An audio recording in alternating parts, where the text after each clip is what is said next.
ഇന്ന് ഞാൻ നിന്നോട് ഒരു ഗൗരവമുള്ള കാര്യമാണ് പറയാൻ പോകുന്നത്.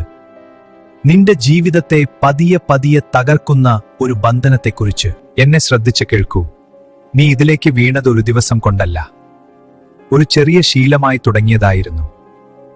ഒരുപക്ഷെ കൂട്ടുകാരുടെ സമ്മർദ്ദം, ഒരുപക്ഷെ നിന്റെ മനസ്സിലെ വേദന മറക്കാൻ നീ എടുത്ത ഒരു ചെറിയ തീരുമാനം. പക്ഷെ ഇപ്പോൾ അതൊരു ശീലമല്ല, അതൊരു ബന്ധനമാണ്. മദ്യം, മയക്കുമരുന്ന്, ഇവ നിനക്കൊരു ചെറിയ ആശ്വാസം തരുമെന്ന് തോന്നാം. നിന്റെ പ്രശ്നങ്ങൾ കുറച്ചു നേരത്തേക്ക് മറക്കാൻ സഹായിക്കുന്നുവെന്ന് തോന്നാം. പക്ഷേ അത് സത്യമായ ആശ്വാസമല്ല, അതൊരു വഞ്ചനയാണ്. നീ അത് ഉപയോഗിക്കുമ്പോൾ നിനക്ക് തോന്നുന്നത് നീ നിയന്ത്രണത്തിലാണെന്നാണ്. പക്ഷേ യാഥാർത്ഥ്യം, അത് നിന്നെയാണ് നിയന്ത്രിക്കുന്നത്. നിന്റെ മനസ്സും നിന്റെ ശരീരവും നിന്റെ ആത്മാവും പതിയെ പതിയെ അതിന്റെ അടിമയായി മാറുകയാണ്. നിന്റെ ആരോഗ്യം, നീ അതിനെക്കുറിച്ച് ചിന്തിച്ചിട്ടുണ്ടോ? നിന്റെ ശരീരം ഞാൻ നിന്നെ ഏൽപ്പിച്ച ഒരു ദാനമാണ്. പക്ഷേ നീ അതിനെ വിഷം കൊണ്ട് നിറക്കുകയാണ്. നിന്റെ കരൾ, നിന്റെ ഹൃദയം, നിന്റെ മസ്തിഷ്കം എല്ലാം അതിന്റെ ബാധയിലാണ്.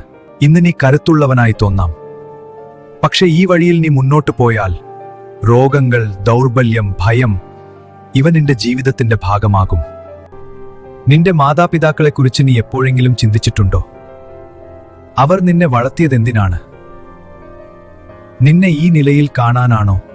നീ രാത്രികളിൽ വീട്ടിലെത്തുമ്പോൾ അവർ ഉറങ്ങാതെ നിന്നെ കാത്തിരിക്കുകയാണ്. അവരുടെ ഹൃദയം ഭയത്തോടെ നിറഞ്ഞിരിക്കുന്നു. നീ ചിരിക്കുമ്പോഴും അവരുടെ ഹൃദയം പൊട്ടുകയാണ്. അവർ പ്രാർത്ഥിക്കുന്നു നിനക്കായി ദിവസവും. ലഹരി നിനക്ക് മാത്രം ദോഷമല്ല, അത് നിന്റെ കുടുംബത്തെയും തകർക്കുന്നു, നിന്റെ ബന്ധങ്ങളെ തകർക്കുന്നു, നിന്നെ സ്നേഹിക്കുന്നവരെ കരയിക്കുന്നു. എനിക്കറിയാം, നീ പലതവണ നിർത്താൻ ശ്രമിച്ചു, ഇനി മതിയാക്കി എന്ന് നീ പറഞ്ഞു. പക്ഷെ നീ വീണ്ടും വീണു.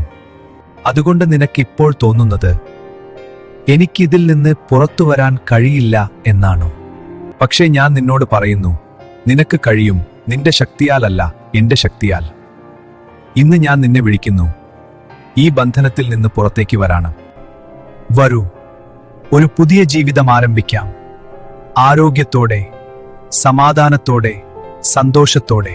നിന്റെ കുടുംബം വീണ്ടും ചിരിക്കും. നിന്റെ മാതാപിതാക്കളുടെ കണ്ണീരിന് പകരം സന്തോഷം വരും. ഞാൻ നിന്നെ കാത്തിരിക്കുന്നു. ആമേൻ.